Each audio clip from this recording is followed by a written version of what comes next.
Shalom, damai di hati. Berjumpa lagi dengan saya Pendeta Priska Waluko.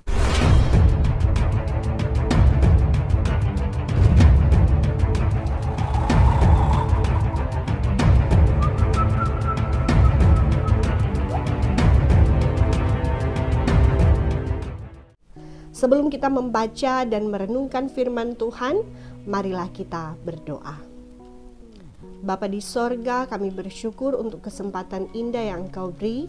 Kami boleh lagi akan membaca dan merenungkan firman-Mu. Tolong kami ya Roh Kudus supaya kami mengerti firman Tuhan, terlebih mampu melakukannya dalam kehidupan kami sebagai orang percaya, dalam mengikut Dikau sebagai Tuhan dan Juru Selamat. Karena itu biarlah Engkau menilai kami semua, keberadaan kami ada dalam pengasihan Tuhan. Sehingga kami semua boleh mengerti, memahami, terlebih melakukan firman dalam ketaatan. Hamba yang terutus berserah, biarlah Tuhan pakai menjadi berkat bagi siapa saja yang mendengarkan dan merenungkan firman ini. Di dalam nama Yesus kami berdoa. Amin. Bacaan kita dalam Injil Lukas pasal 23 ayat 33 sampai 43. Dalam perikop Yesus disalibkan. Ketika mereka sampai di tempat yang bernama Tengkorak, mereka menyalibkan Yesus di situ dan juga kedua orang penjahat itu, yang seorang di sebelah kanannya dan yang lain di sebelah kirinya. Yesus berkata, "Ya Bapa, ampunilah mereka, sebab mereka tidak tahu apa yang mereka perbuat." Dan mereka membuang undi untuk membagi pakaiannya. Orang banyak berdiri di situ dan melihat semuanya. Pemimpin-pemimpin mengejek dia, katanya, "Orang lain ia selamatkan, biarlah sekarang ia menyelamatkan dirinya sendiri, jika ia adalah Mesias, orang yang dipilih Allah." Juga prajurit-prajurit mengolok-olokkan dia. Mereka mengunjukkan anggur asam kepadanya dan berkata, "Jika engkau adalah raja orang Yahudi, selamatkanlah dirimu." Ada juga tulisan di atas kepalanya, "Inilah raja orang Yahudi." Seorang dari penjahat yang digantung itu menghujat dia, katanya, "Bukankah engkau adalah Kristus? Selamatkanlah dirimu dan kami." Tetapi yang seorang menegur dia, katanya, "Tidakkah engkau takut juga tidak kepada Allah, sedang engkau menerima hukuman yang sama? Kita memang selayaknya dihukum, sebab kita menerima balasan yang setimpal dengan perbuatan kita. Tetapi orang ini tidak berbuat sesuatu yang salah." Lalu ia berkata, "Yesus, ingatlah akan aku apabila engkau datang sebagai raja." Kata Yesus kepadanya, "Aku berkata kepadamu, sesungguhnya hari ini juga engkau akan ada bersama-sama dengan aku di dalam Firdaus." Demikianlah firman Tuhan. Yang berbahagia adalah kita yang merenungkan, memelihara dan melakukan firman. Saudara yang diberkati Tuhan, tinggal menghitung hari maka kita akan memasuki perayaan kematian Tuhan Yesus Kristus pada hari Jumat Agung. Maka bacaan kita di saat ini pun menunjukkan saat-saat menjelang kematian Tuhan Yesus, yakni saat penyaliban Yesus di Bukit Golgota. Kisah penyaliban Yesus dicatat secara paralel juga, yakni dicatat oleh keempat Injil, Matius, Markus, Lukas, dan Yohanes. Tetapi di saat ini kita akan mengikuti kisah penyaliban Yesus dari Injil Lukas. Tentu kebanyakan kita sudah tahu bahwa Injil Lukas ditulis oleh seorang tabib atau dokter yang bernama Lukas dan berlatar belakang sebagai orang Yunani. Lukas merupakan rekan pelayanan Paulus dalam beberapa perjalanannya, dan dengan keahliannya sebagai seorang dokter, maka ia kemungkinan besar membantu Paulus dan rekan yang lain jika mereka sakit selama perjalanan penginjilan. Sebagai penulis Injil yang mencatat kabar baik tentang perjalanan hidup hingga kematian Yesus Kristus, Lukas memang bukanlah salah satu murid atau rasul yang dipilih Yesus Kristus. Tetapi karena Lukas punya kedekatan dengan Paulus sebagai rasul yang dipilih secara langsung oleh Yesus, maka jelas bahwa apa yang Lukas tuliskan dalam Injilnya telah berotoritas rasul. Selain Injil Lukas, ia juga menulis kitab kisah para rasul. Yang keduanya ditujukan kepada seorang bernama Theophilus, yang adalah seorang pejabat Roma yang telah percaya Yesus, yang Lukas bimbing untuk semakin berakar dan bertumbuh imannya di dalam Yesus. Dengan demikian secara umum Injil Lukas ditujukan kepada pembaca Yunani untuk menyatakan bahwa Yesus adalah anak manusia yang sempurna, juga juru selamat yang berbelas kasih.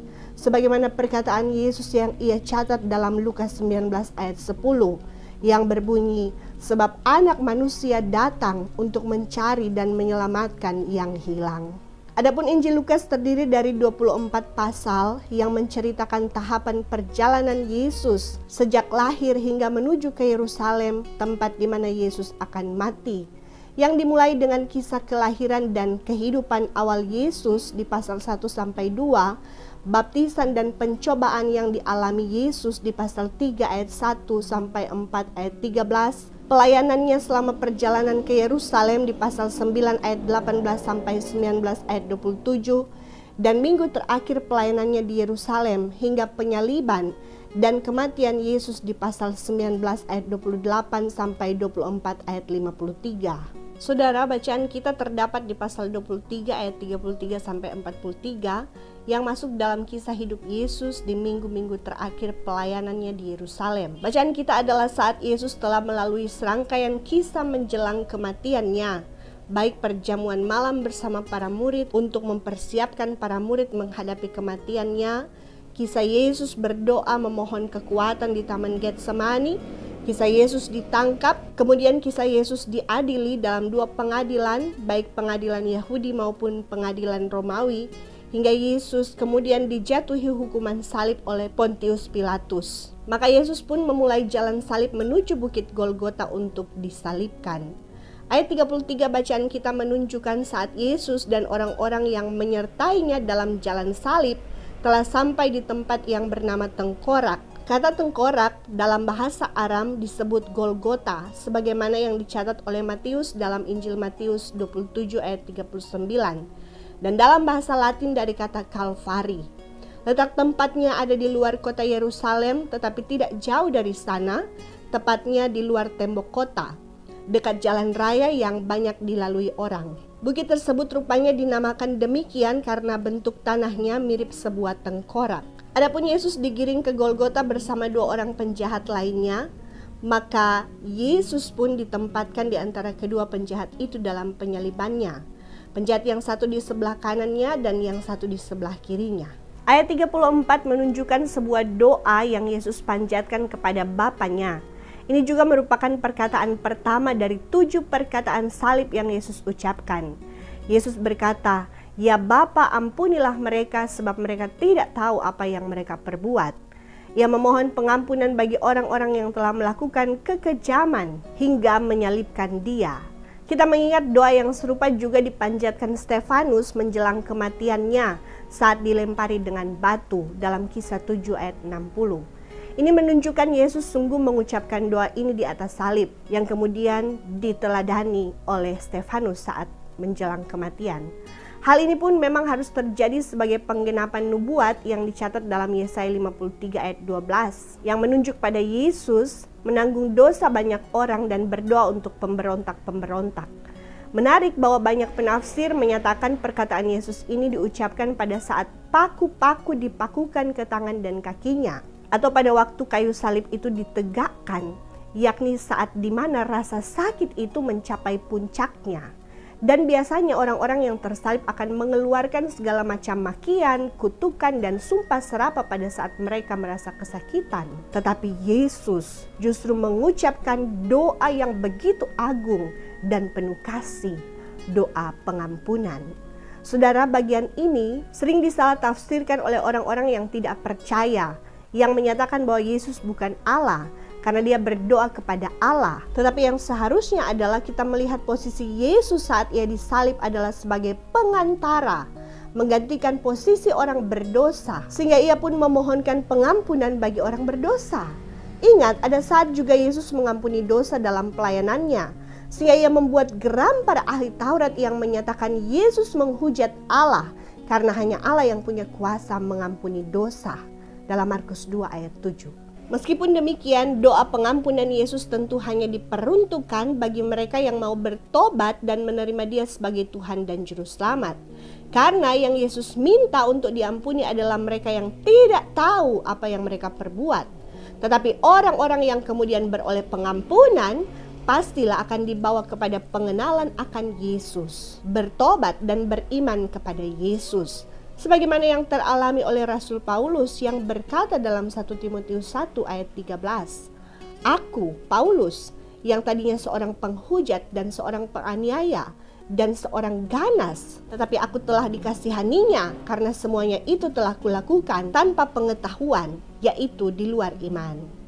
Ayat 35-37 menunjukkan saat di mana Yesus dipermalukan lewat ejekan dan olokan para pemimpin dan para prajurit.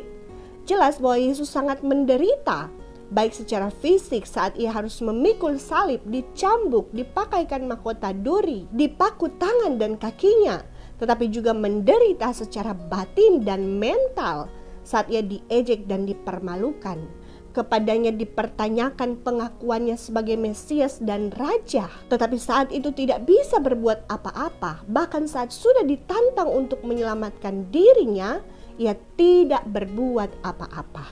Anggur asam kemudian diberikan. Ini dilihat bisa mengurangi sedikit sakitnya, tetapi juga sebagai penghinaan bahwa Sang Mesias dan Raja meminum anggur asam, bukan anggur terbaik. Di atas kepalanya pun dituliskan, "Inilah Raja orang Yahudi," sebagai sebuah penghinaan status baginya. Ayat 39-43 bagian ini menampilkan dua orang penjahat yang disalib bersama Yesus. Bagaimana dari penjahat ini kita akan melihat perbedaan antara orang yang berdosa, tidak percaya dan tidak bertobat, dan orang yang sekalipun berdosa namun akhirnya percaya, bertobat dan beroleh keselamatan. Penjahat yang pertama melontarkan hujatan kepada Yesus, katanya, "Bukankah engkau adalah Kristus?" Ini jelas adalah sebuah penghinaan sekaligus menunjukkan ketidakpercayaannya bahwa Yesus adalah Kristus. Karena sebutan Kristus dari bahasa Yunani berarti yang diurapi, yakni Mesias. Namun kalimat selanjutnya penjahat ini meminta untuk diselamatkan. Sungguh sesuatu yang ironis. Karena di satu sisi dia tidak percaya bahwa Yesus adalah Kristus atau Mesias, tetapi di sisi lain ia ingin diselamatkan. Ini tentu adalah hal yang mustahil bagi seseorang yang mau selamat tetapi tidak percaya kepada Yesus. Sebagaimana firman dalam Yohanes 8 ayat 24b, "Sebab jikalau kamu tidak percaya bahwa akulah Dia, kamu akan mati dalam dosamu." Penjahat yang kedua kemudian menegur penjahat yang pertama untuk seharusnya merasa takut, terlebih takut kepada Allah, karena mereka sedang disalibkan bersama Yesus yang adalah Mesias. Karena itu penjahat ini menyatakan pengakuan yang menunjukkan betapa ia sadar akan keberdosaan mereka sebagai penjahat yang layak dihukum dengan cara disalib.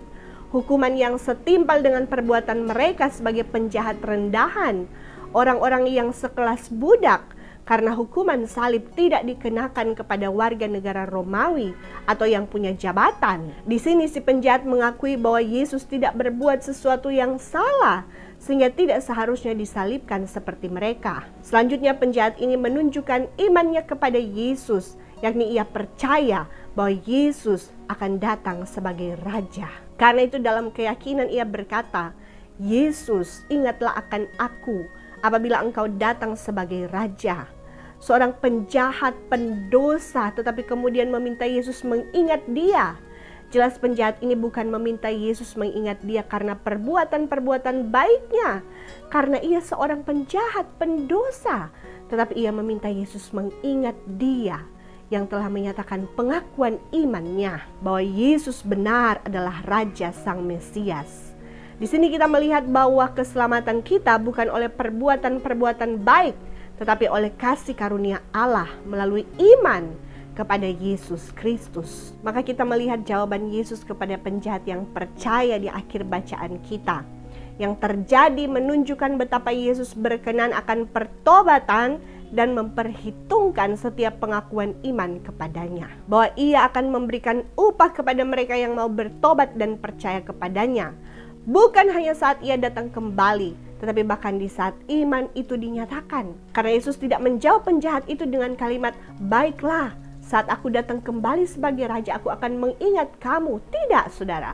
Tetapi jawaban Yesus yang juga merupakan perkataan kedua dari 7 perkataan salib berbunyi, "Aku berkata kepadamu, sesungguhnya hari ini juga engkau akan ada bersama-sama dengan aku di dalam Firdaus. Ini menunjukkan bahwa setelah kematiannya, Yesus berada di Firdaus, dan si penjahat yang percaya pun akan bersama Yesus di sana.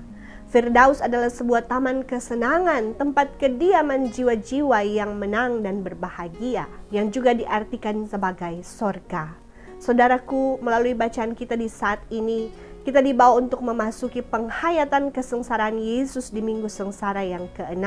Maka tentu kita harus semakin menghayati betapa besar kasih Allah bagi kita, sehingga Yesus Kristus diutus menjadi pengantara kita kepada Bapa, agar kita yang berdosa beroleh keselamatan bukan kebinasaan. Karena itulah kita harus memahami di balik kisah hidup Yesus ada skenario Allah untuk mendatangkan keselamatan bagi kita. Karena itulah kita bisa mengerti mengapa Yesus harus tersalib sekalipun tidak bersalah, yang merupakan tema renungan kita di Minggu Sengsara ke-6 ini. Karena itu ada pesan firman untuk direnungkan di saat ini. Yang pertama, teladani Yesus dalam penyalibannya. Mari teladani ketaatannya pada rencana Allah. Saudara, sebagai orang percaya tentu kita terpanggil untuk hidup dengan meneladani Yesus Tuhan kita di dalam dunia ini. Karena hidup Yesus penuh penderitaan sejak ia dilahirkan hingga mati. Tetapi ia tetap taat pada Allah dan tetap berjalan pada rencana yang sudah Allah tetapkan sejak semula. Demikian kita harus meneladani Yesus dalam menjalani kehidupan masing-masing kita dalam ketaatan kepada Tuhan. Jalani setiap rencana Tuhan yang sudah Ia tetapkan untuk masing-masing kita.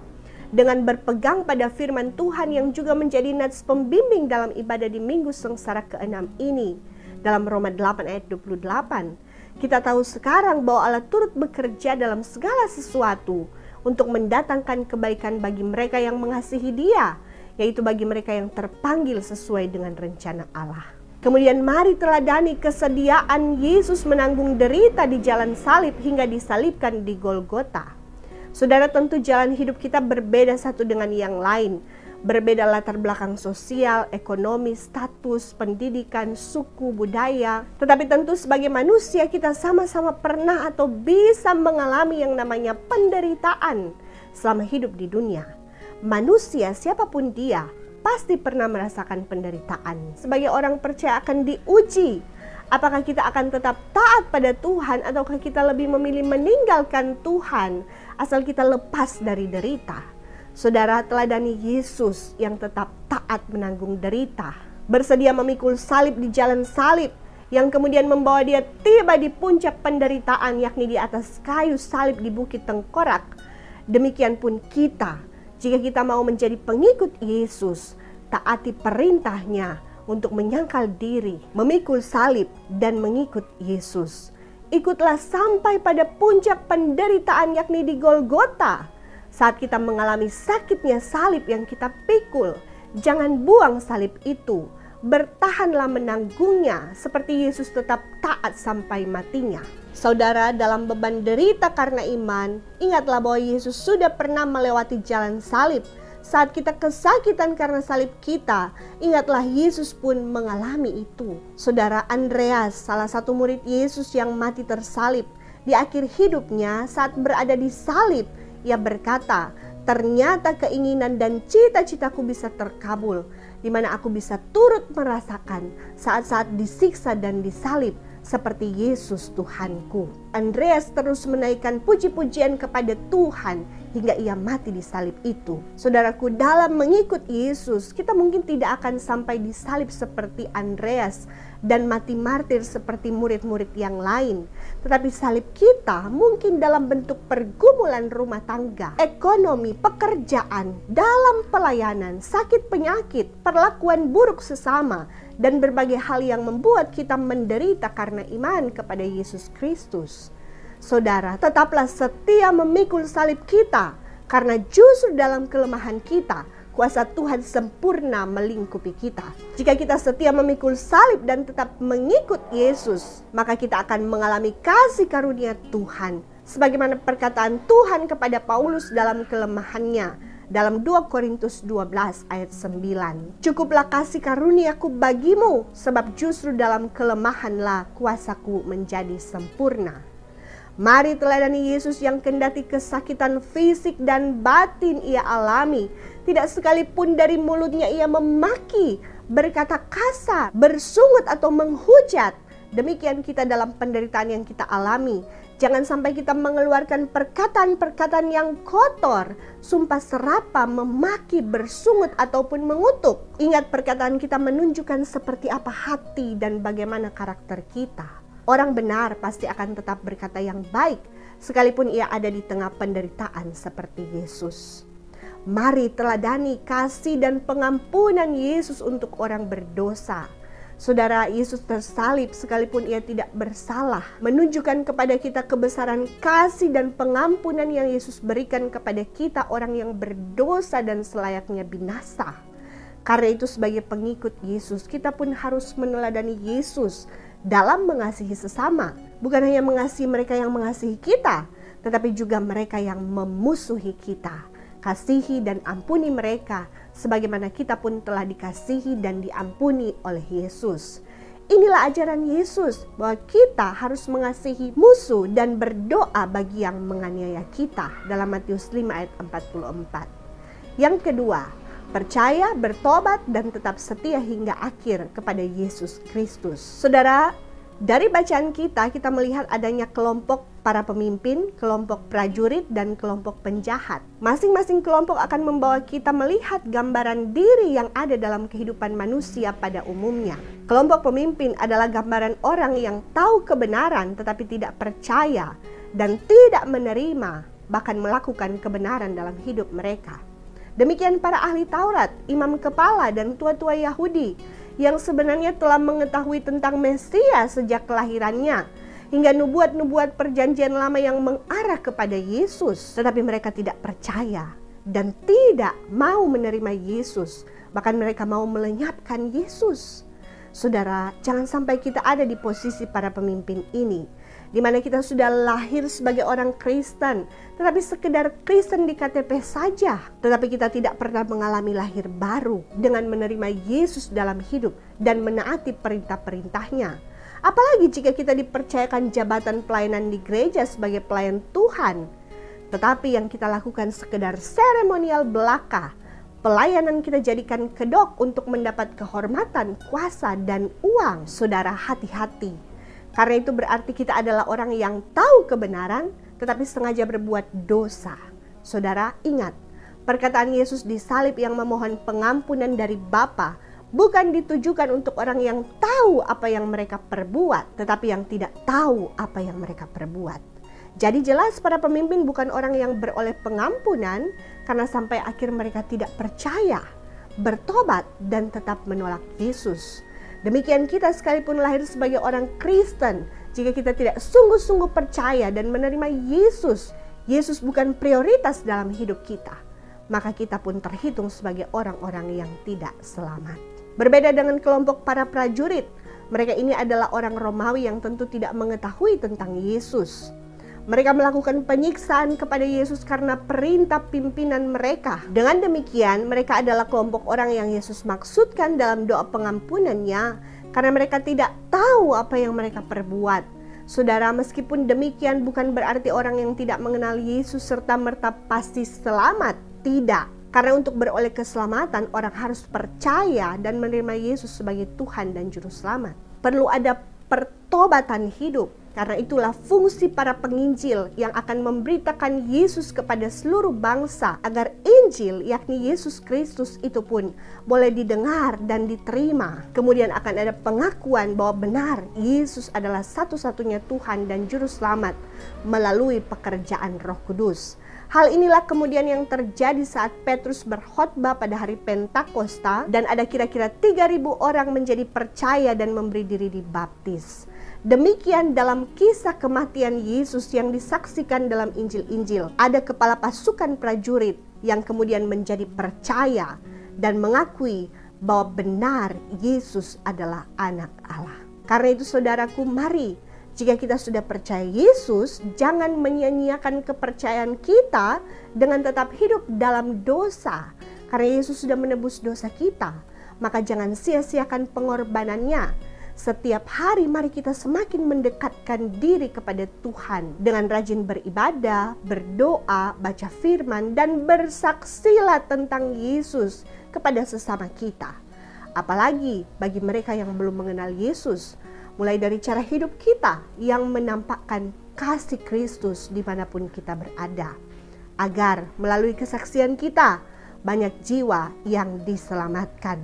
Saudara, dari penjahat yang menghujat Yesus kita melihat gambar diri orang berdosa yang disebut bebal, yang sekalipun sudah menderita oleh akibat dosa, sudah mengalami bermacam-macam pukulan sebagai konsekuensi dosa, tetapi tidak mau sadar akan dosa yang dilakukan. Merasa tidak ada yang salah dengan hidupnya, tetap berkubang dalam dosa. Orang yang mengeraskan hati untuk mengaku dosa dan bertobat. Orang yang mengandalkan kekuatan diri sendiri dan tidak takut akan Tuhan. Sehingga pada akhirnya orang-orang demikian pasti binasa atau tidak beroleh keselamatan. Tetapi dari jenis kedua, yakni penjahat yang bertobat, kita bisa melihat gambar diri orang-orang yang menyadari dosanya, merendahkan diri di hadapan Tuhan, dan ingin mengalami hidup baru. Maka ada pertobatan diri yang dilakukan dengan meminta Yesus mengingatnya. Karena ia percaya bahwa Yesus adalah Raja, Mesias, dan Juru Selamat. Bahkan ia percaya akan ada penghakiman saat Yesus datang kembali sebagai Raja. Saudara, adakah kita di posisi penjahat yang bebal atau penjahat yang bertobat? Sebelum kita meminta Yesus mengingat kita saat Yesus datang sebagai Raja, maka mari kita lebih dahulu mengingat siapa kita, agar kita sadar diri dan mampu merendahkan diri di hadapan Tuhan. Bahwa kita semua adalah orang berdosa, kita yang seharusnya beroleh penghukuman Allah, kita seharusnya binasa. Tetapi mengingat betapa besarnya kasih Allah bagi kita, maka Yesus menjadi pengantara kita, menggantikan posisi kita sebagai orang yang penuh dosa, menderita sengsara, disalibkan hingga mati di antara penjahat-penjahat. Dengan mengingat semua yang Yesus telah lakukan untuk kita, biarlah kita akan semakin mengasihi Yesus dan selalu hidup dalam pertobatan setiap hari. Pada Jumat Agung nanti, kita pun sidi-sidi jemaat akan mengikuti perjamuan kudus sebagai peringatan akan kematian Tuhan Yesus untuk menebus kita dari dosa dan kebinasaan.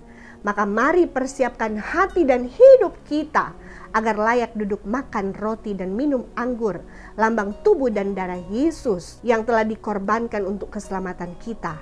Jangan ikut perjamuan tanpa penghayatan akan pengorbanan Yesus, tanpa pertobatan hidup. Jangan hinakan sakramen perjamuan kudus. Ini diperintahkan Yesus dalam 1 Korintus 11 ayat 23-26. Lewat perjamuan kudus kita sedang memperingati kematian Tuhan. Apalagi ada orang yang malamnya baru baking dosa, pagi-pagi tanpa merasa berdosa, santai saja ikut ibadah dan ikut perjamuan. Saudara, bertobatlah. Dan mari kita semakin hidup dalam takut akan Tuhan dengan menjauhi dosa dan setia beriman hingga akhir. Percayalah, meski pada akhirnya Yesus mati di Golgota, tetapi di balik Golgota ada Firdaus yang menanti. Golgota bukanlah tempat akhir kita, karena ada kehidupan kekal yang telah menanti di balik Golgota. Itulah Firdaus, tempat di mana Yesus berada. Inilah janji Yesus kepada murid-muridnya sebelum ia mati. Maka ini pun menjadi janjinya untuk kita yang setia mengikutinya. Firman-Nya dalam Yohanes 14 ayat 3. Dan apabila aku telah pergi ke situ dan telah menyediakan tempat bagimu, aku akan datang kembali dan membawa kamu ke tempatku, supaya di tempat di mana aku berada, kamu pun berada. Tuhan Yesus memberkati dan selamat menghayati Minggu Sengsara yang ke-6. Tuhan dimuliakan. Terimalah berkat Tuhan. Tuhan akan menjaga keluar masukmu dari sekarang dan sampai selama-lamanya. Amin. Sampai jumpa, saudara.